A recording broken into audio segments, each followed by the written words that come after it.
Over the last couple of months, Johnny Depp has been on a mission to win back his career. And it hasn't exactly been easy for him. While some have been claiming that he's on the way to sabotage his own career, others will say he's finding himself after a fall, and it isn't exactly easy. Hi, I'm Stacey Taylor, and today I'm counting down the top 10 clues that Johnny Depp is sabotaging his own career. So do you think Johnny is sabotaging his own career? And let us know in the comments below. Coming in at number 10, we have clashing with directors. Now, we all know you can never really trust anything written in the tabloids, as it's blown way out of proportion. So when reports started to arise last week saying Johnny Depp was reportedly sabotaging his own career as he came back with old habits, we were left wondering what was truly going on with the star. While you think Johnny Depp would be on his best behavior following his massive public trial early last year, it seems strange that the actor would intentionally have a downfall after he was set to make a major comeback with Jean de Barry. However, rumors have been circulating from the set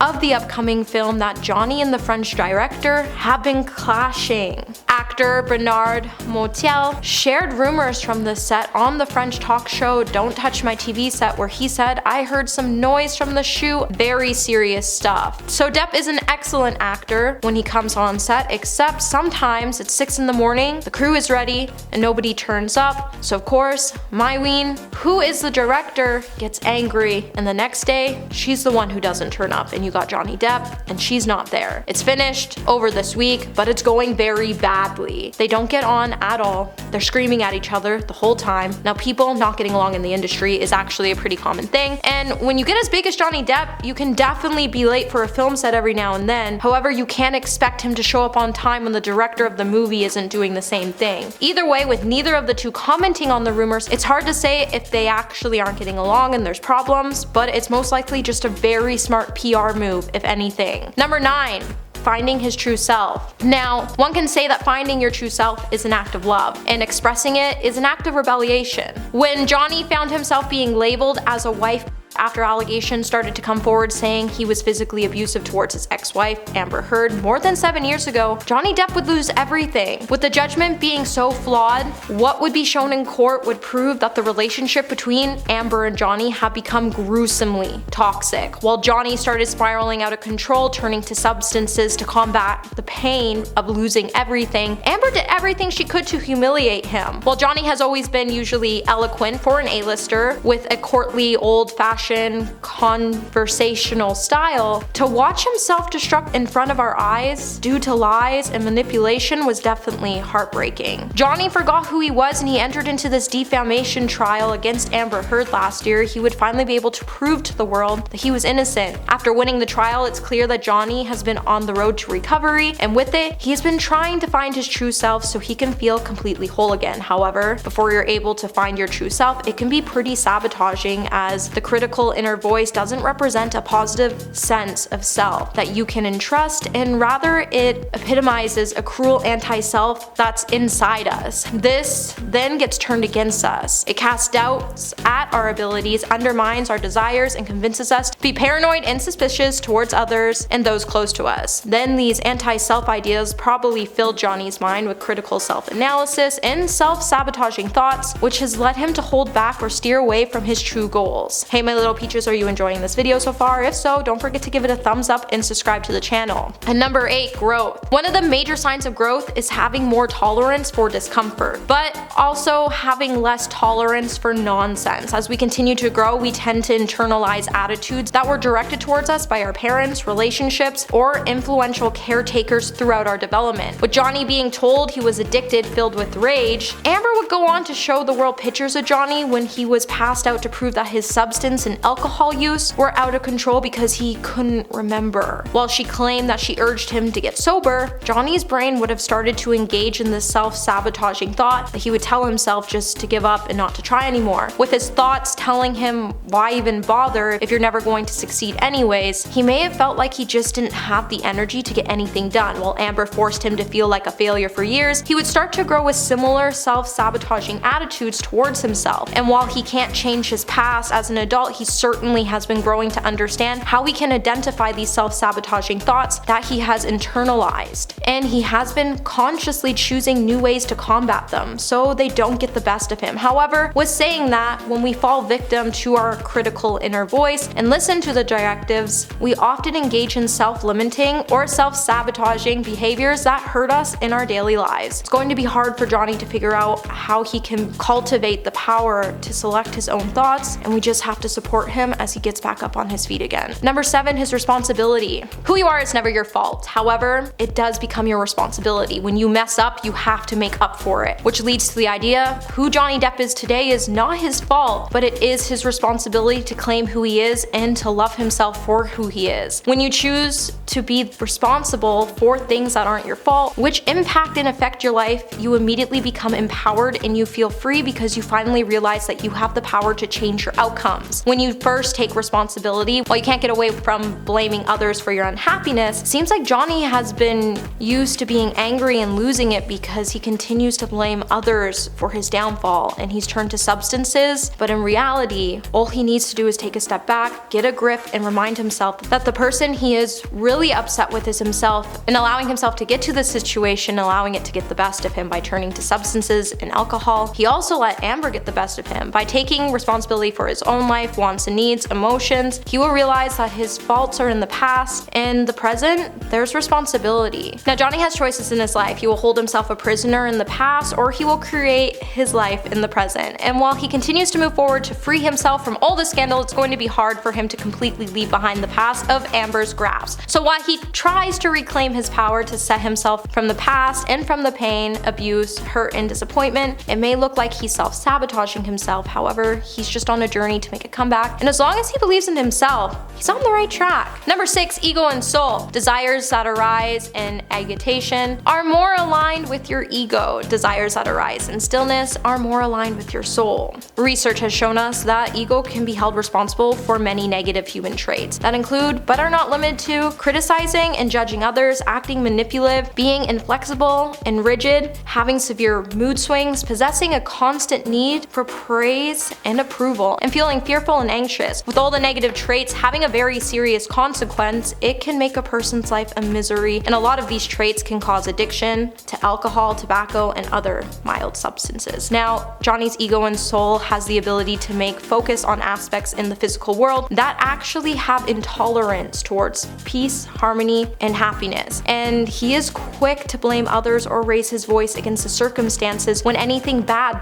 befalls on him. This is a product of ego that constantly strives to make him believe that he is not responsible for his own actions and his surroundings that are responsible for everything going on in his life. Like everything else that is inherited as part of our nature, ego can't be eliminated as it's a vital part of our individuality. So Johnny has been aiming to destroy it all when really he only has to aim to bring it under control, because once he has it under control, it will suppress the negative parts that's going on in his head. Number 5, difficult emotions. Procrastination is the refusal or the inability to be with difficult emotions. And while Johnny has this idea of getting back on his feet and leaving the negativity behind in his life, he's opted to forget about his difficult emotions. And while these emotions continue to build up inside him, it will cause the start to become more angry and frustrated over the slightest things. While Johnny has jumped straight away into his career, he is procrastinating on speaking about how he really feels and how his emotions are affecting him. While avoiding the unmanageable emotion negative state, it may seem beneficial for the moment, even if it means closing out the possibilities of success, happiness, or meaningful relationships in the long run. However, it's almost impossible to detect the negative outcomes of an action that seems beneficial in the present. In terms of behavior, it seems like Johnny may have adopted an emotional route for self-sabotage as a reasonable solution to help him deal with his problems and to help him justify his actions. While he continues to avoid discussing personal ideas or feelings with friends or family, he's also avoiding asking for help, especially when he is facing emotional issues. While he continues to avoid his emotional involvement, he can avoid emotional suffering, and he's denying himself a change at happiness, meaningful relationships, or friendships in order to avoid any former confirmation. And while he continues to adopt an emotional self-sabotage point of view, as a reasonable solution to his problem, he can't provide himself with a well-thought argument to justify his actions. Number 4, letting go. The moment before we finally let let go everything is often when we grip onto everything, and it's the hardest. Sometimes we feel embarrassed or ashamed, and as a consequence, we hold ourselves back socially and we start to push ourselves to be more outward and open. While we may want to stop engaging in self-sabotaging behavior, the first step involves us to separate from the destructive attitudes that surround the critical inner voices we internalize based on painful early life experiences. While Johnny continues to hold on to his past, he's continued to not forgive and forget, which has caused all of these negative overlays from his past to build up to make him who he is today. Once he realizes he needs to separate the negative overlays from his past, he'll finally be able to uncover who he really is, and he can stop these self-sabotaging behaviors, and he'll finally be granted the power of choosing the person he truly wants to be. But before he can do that, he just needs to let go of his past and talk about what's truly going on with him. Number 3, being grounded. Now, you don't find your ground by looking for stability. You find your ground by relaxing into instability. Striving to be perfect might sound like a good idea, but it often gets in the way of being effective. Perfectionists often struggle with getting started on projects. When they do start, the obsession with the details keeps them from finishing. With Johnny being an actor, he's adopted a perfectionist behavior because he always wants to surprise his fans. Being a perfectionist has caused him to tend towards this all or nothing thinking, and he tends to be harsh on himself when he talks himself out of potential opportunities before he even gets started. Johnny is on a mission to get back into the industry, and that's why we saw him on tour with Jeff Beck, because he loves music, but he knows acting is his life. Johnny didn't want to be the person to sit around and do nothing about the fact that his career was affected by Amber's lies. So while many believe the actor is self-sabotaging his career while jumping around the industry, he's actually using a method to ground himself into the instability of the industry. And it's a pretty smart move. Number 2, hate. They say what you hate the most in others is usually what you hate the most in yourself. People with a negative self-image and low self-esteem are especially vulnerable to self-sabotaging. With Johnny behaving in ways that confirm negative beliefs about himself, you can see that he is close to succeeding, but because he hasn't started to hold back because of the hate he feels for himself, he has started to become so uncomfortable with his life and who he truly is. While he has been told all his life that he will fail, he sometimes even tells himself that he's going to fail. Johnny is holding himself back to an impossible standard that has caused him multiple delays and setbacks, and while it may seem like a positive strategy to aim for things to go as planned without a hitch, when sometimes it goes wrong, he ends up feeling ashamed. Prone to depression, Johnny feels like he's letting everyone down lately, and he has let his health overcome him. And while he continues to follow this negative behavior, it's going to cause him more harm. Johnny needs to acknowledge the way he's feeling, and it will allow him to find his ground back to stability. Coming in at number 1 today, we have becoming his own best friend. The biggest life hack is becoming your own best friend. Everything is easier when you do. Johnny needs to stop being his own enemy because everything going on in his life right now is irrelevant when it comes to his future. Johnny needs to become his own best friend, and he needs to trust that everything going on will eventually settle down and he'll rise to the top. When he starts to trust himself, he'll be able to shoot for something big, and while it may feel overwhelming to do so, it will also prevent him from self-sabotaging his career. As long as he chooses not to get hung up on the idea, he won't waste time on unimportant details. If he truly wants to get healthy, he needs to stop making all or nothing decisions, and he needs to start making some small incremental changes and act on them slowly. This way he can prevent himself from sabotaging his mind, from putting on the brakes. By taking more bite-sized actions, he won't be forced to derail his career, and it all starts with him becoming his own best friend. Well, that's it for this video, my little peaches. Until the next one, remember to stay juicy.